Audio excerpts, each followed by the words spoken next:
तो दोस्तों इस तरह के जो आप सवाल देख रहे हैं ये fill in the blanks type के, तो इसको करना बहुत ही आसान होता है ना।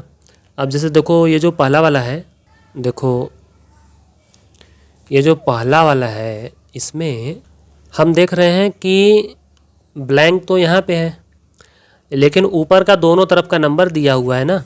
तो आपको ये सोचना है कि 2 से आखिरकार ये 8 आया कैसे। तो आपको 2 का टेबल बोलना है ना। तो 2 1 जा 2, 2 2 जा 4, 2 3 जा 6 और 2 4 जा आ गया 8। बस इसी बात को याद रखिए। कितने बार में आया था? 4 जा। तो बस 7 का भी 4 बार मल्टीप्लाई करना है। 7 4 जा कितना होगा? 28। तो यहाँ पर हम लिखेंगे 28। बस इतना आसान है। अब देखो ये वाला ना, इसमें क्या है कि इसमें ऊपर ब्लैंक है तो कोई बात नहीं, हम नीचे के लिए सोचेंगे पहले। जिस तरफ दोनों नंबर दिए हुए हैं ना, ऊपर का या नीचे का, जो जिधर दिया हुआ हो वहीं से हमें स्टार्ट करना होता है। तो यहाँ दोनों ही दिया हुआ है, तो यहाँ से हम सोचेंगे 5 7 जा 35। तो 3 7 जा कितना हो जाएगा? 21। काम ख़त्म। अब देखो यहाँ पर क्या देख रहे हैं हम कि 5 से आखिर 20 कैसे आया होगा। तो 5 का टेबल बोलो। तो 5 4 जा 20। तो 8 4 जा कितना हो जाएगा? 32। यहाँ पे हम क्या लिखेंगे? 32। देखो अभी तक जो पहला दूसरा तीसरा सवाल मैंने आपको बताया उसमें मल्टीप्लाई करना था ना, लेकिन कुछ सवाल ऐसे होते हैं जिसमें आपको डिवाइड करना पड़ सकता है। तो देखो जैसे कि ये वाला, अब ये जो चौथा वाला है इसमें 45 का हम टेबल बोलेंगे तो 9 तो कभी नहीं आएगा, ठीक है। तो इसमें हमें 45 में डिवाइड करना पड़ेगा, तब जा कर के ये छोटा नंबर आएगा 9। तो ऐसे में हम क्या करें? ऐसे में आप 2 तरीके से कर सकते हैं। जैसे कि देखो 9 से इसको डिवाइड करो, ठीक है, यानी अब की बार राइट साइड से लेफ्ट की ओर चलो।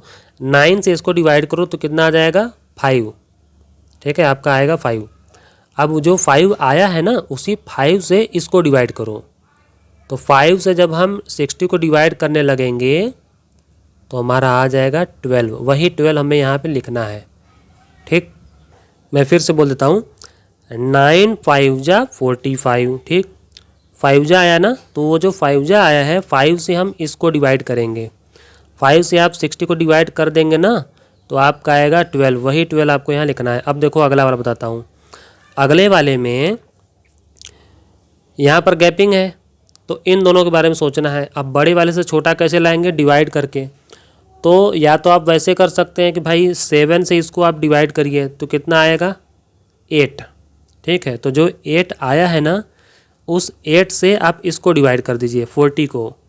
तो 8 से आप 40 को डिवाइड करेंगे तो आ जाएगा आपका 5। वही आपको यहाँ पे लिखना है 5, ठीक। और आप सीधे भी सोच सकते हैं, जैसे हम इसको ऐसे सोच सकते हैं कि ये बड़ा नंबर है और ये छोटा नंबर है, तो इसमें मल्टीप्लाई करके ये तो लाया नहीं जा सकता। तो सीधी सी बात है, इसमें हम किसी से डिवाइड करेंगे तब जा कर के 7 आएगा।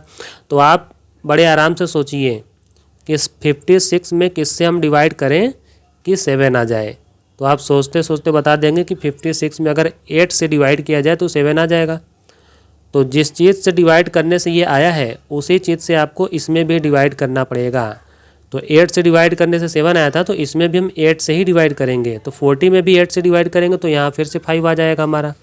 तो चाहे पहले मेथड से करो चाहे दूसरे मेथड से करो, बात वही है ना। तो अब देखो ये वाला 42 और 7 ना, तो 7 से हम इसको डिवाइड करेंगे, कितना आ जाएगा? हमारा आ जाएगा 6।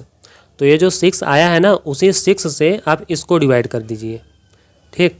तो 6 से आप 54 को डिवाइड करेंगे तो आएगा 9, और उसी 9 को आप यहाँ पर लिख दीजिए। तो इस वीडियो में मैंने आपको सब कुछ जो है ओरल ही आपको समझाया है, और ये बहुत बड़ी चीज़ नहीं है कि इसको खूब ढेर सारी स्टेप में स्टेप बाय स्टेप लिख कर समझाया जाए। बहुत ही आसान होता है। उम्मीद है आपको समझ में आ भी गया होगा।